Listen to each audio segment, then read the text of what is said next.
Assalamualaikum warahmatullahi wabarakatuh. Kami dari kelompok 4 akan mempresentasikan PowerPoint kami mengenai materi analisis manajemen risiko perusahaan perbankan. Sebelum itu kami akan memperkenalkan anggota kelompok kami. Saya sendiri yang bernamakan Diki dengan NIM 19059011 dan teman saya yang bernamakan Ayu Anggraini dengan NIM 19059007. Langsung saja ke materi yang pertama, yaitu definisi risiko perbankan. Risiko perbankan adalah risiko yang dialami oleh perbankan sebagai bentuk keputusan yang dilakukan dalam berbagai bidang seperti keputusan penyeluruhan kredit dan valuta asing, di mana hal tersebut telah menimbulkan kerugian bagi perbankan dalam bidang finansial. Selanjutnya yaitu mengapa manajemen risiko diperlukan dalam dunia perbankan. Yang pertama yaitu semakin seringnya terjadi kerugian pada lembaga keuangan. Yang kedua yaitu banyaknya produk dan jasa yang mirip dengan satu sama dengan yang lainnya.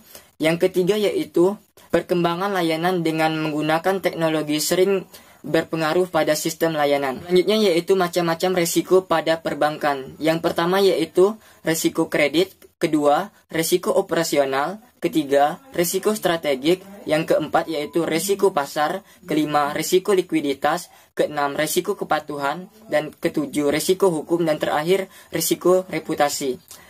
Selanjutnya yaitu penyebab risiko pada perbankan. Yang pertama yaitu risiko kredit. Risiko kredit disebabkan karena debitur gagal dalam memenuhi kewajiban pada bank. Selanjutnya yaitu risiko operasional. Risiko operasional disebabkan oleh kesalahan manusia. Yang ketiga yaitu risiko strategik. Risiko strategik disebabkan karena tidak tepat dalam pengambilan keputusan dan pelaksanaan bank. Yang keempat yaitu risiko pasar. Risiko pasar disebabkan karena perubahan kondisi pasar berupa suku bunga, nilai tukar, dan ekuitas atau modal. Selanjutnya yaitu yang kelima, risiko likuiditas. Risiko likuiditas disebabkan karena bank tidak mampu memenuhi kewajiban yang telah jatuh tempo. Yang keenam yaitu risiko kepatuhan. Risiko kepatuhan merupakan risiko akibat bank tidak memenuhi atau tidak melaksanakan peraturan perundang-undangan dan ketentuan yang berlaku. Resiko hukum. Nah, resiko hukum ini itu merupakan resiko akibat tuntutan hukum dan atau kelemahan pada aspek yuridis. Dan selanjutnya adalah resiko reputasi. Kalau resiko reputasi ini itu adalah resiko akibat menurunnya tingkat kepercayaan stakeholder yang bersumber dari persepsi negatif terhadap bank. Selanjutnya adalah analisis resiko perbankan. Nah, klasifikasi resiko yang sering terjadi pada perbankan itu ada 5. Yang pertama adalah resiko kredit. Nah, kalau resiko kredit ini itu melaksanakan sistem pengendalian resiko kredit.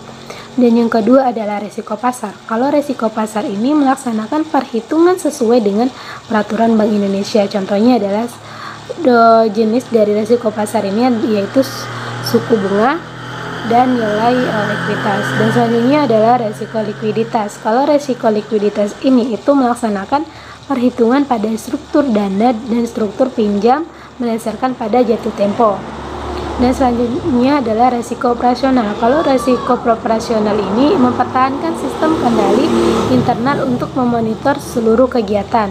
Nah, selanjutnya adalah resiko strategi. Kalau resiko strategi ini tuh melakukan pemantauan secara berkala agar tidak terjadi kesalahan dalam pengambilan keputusan. Nah, cara pengendalian risiko yaitu yang pertama adalah melakukan tata kelola risiko secara terpadu dengan pengimplementasian tanggung jawab dan kesesuaian kompetensi masing-masing pihak yang terkait. Dan yang kedua adalah bank menyusun profil risiko dalam suatu laporan profil risiko dan digunakan sebagai laporan pada Bank Indonesia. Dan yang ketiga adalah studi kasus juga mengungkapkan bahwa perbankan telah mempersiapkan tenaga profesionalnya di bidang risiko. Dan yang keempat adalah bank menetapkan kebijakan pengelolaan risiko likuiditas.